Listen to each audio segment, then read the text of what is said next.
नमस्कार, मी आता द्रोणगिरी खोपटा कोस्टर रोडवर उभा आहे. मित्रांनो, एका बाजूला झपाट्याने या द्रोणगिरी नोटचा विकास सुरू आहे, तर दुसऱ्या बाजूला मात्र या ठिकाणी मोठ्या प्रमाणात कचरा साचलेला आहे. आपण बघू शकता, या संपूर्ण परिसरात घाणीचं साम्राज्य पसरलेलं आहे, ज्यामुळे इथून प्रवास करताना नागरिकांना मोठ्या प्रमाणात दुर्गंधीचा सामना करावा लागतोय. या अस्वच्छतेमुळे आरोग्याशी संबंधित समस्या निर्माण होण्याची शक्यता आहे. डास, माशा यांचा प्रादुर्भाव वाढण्याची व त्यामुळे आजार पसरण्याची भीती आहे.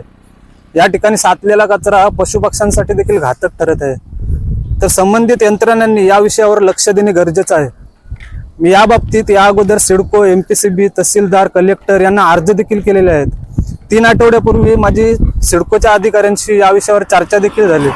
त्यांचा प्रतिसाद तर सकारात्मक होता, तर बघूया पुढे ते काय कारवाई करतात.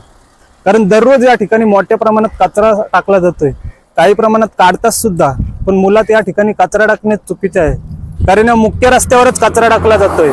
यासाठी एक वेगळी जागा शोधावी आणि कायमस्वरूपी या समस्येवर तोडगा काढावा, जेणेकरून नागरिकांनाही त्रास होणार नाही. इथे मी सीसीटीव्ही कॅमेरा लावण्याचा पण विषय मांडला आहे. आणखीन एक म्हणजे या ठिकाणी कचरा टाकू नये म्हणून सूचना फलक लावावा. आणि महत्वाचं म्हणजे या रस्त्याचे काम पण बघा काही प्रमाणात अपूर्णच ठेवलेलं आहे, तर या रस्त्याचे रुंदीकरण करणे पण तेवढेच महत्वाचे आहे. तर लवकरात लवकर या समस्या सोडवण्याचा प्रयत्न करावा.